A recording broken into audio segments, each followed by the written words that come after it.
ओसरकर ग्रामस्थ आपल्या लाडक्या दादांना अखेरचा निरोप देण्यासाठी आपण या ठिकाणी उपस्थित झालेलो आहे।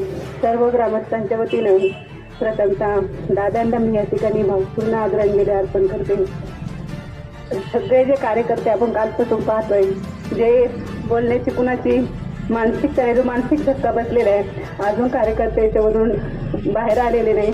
निश्चितच कामाचा माणूस म्हणूनच दादांची जी काही ओळख आहे ती खास ओळख त्यांनी आपल्या कामातून ह्या ठिकाणी निर्माण केली होती। या ठिकाणी त्यांचे जे काही सर्व कार्यकर्ते, ते सर्व कार्यकर्ते दादांचंही जे काही ब्रीदवाक्य होतं, काम आणि काम, हेच पुढं घेऊन मला वाटतं की पुढं जो काही दादांचा जो वसा आहे आणि जो वारसा आहे तो ह्या पुढं नक्कीच चालवतील, ही त्यांना खऱ्या अर्थाने या ठिकाणी श्रद्धांजली ठरेल।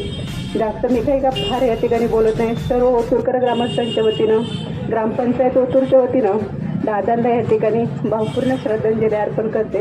या ठिकाणी थांबते। ओम शांती। ओम आपण दादांना अखेरची श्रद्धांजली देण्यासाठी इथं सर्वजण उपस्थित झालात।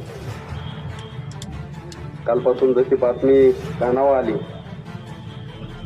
तेव्हापासून सर्वच कार्यकर्ते थोडेसे बेचैन झाले, कारण असंख्य असे कार्यकर्त्यांची फळी ज्या दादांनी बनवली आणि ज्या दादांच्या शब्दावर जी संघटना चालायची आणि संघटनेतून मोठमोठी पदं पोहोचवली, त्याच्यानंतर ज्यावेळेस दादांकडे जाईल त्यावेळेस ते काम एक तर होणार असेल ते एका मिनिटात सांगणारे दादा, जर होणार आहे तर होणार आहे, त्यात मग कुठलाच अडचण कधीच कोणत्याच प्रशासकीय कामात आलेली नाही। आणि त्यांनी जे ओतूरसाठी केलंय, जे जुन्नर तालुक्यासाठी केलंय, ते आम्ही जुन्नरकर कधीच विसरणार नाही।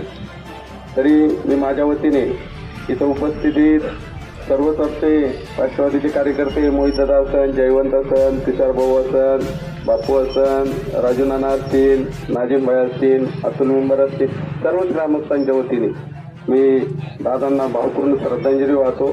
थांबतो। ओम शांती, ओम शांती, ओम शांती।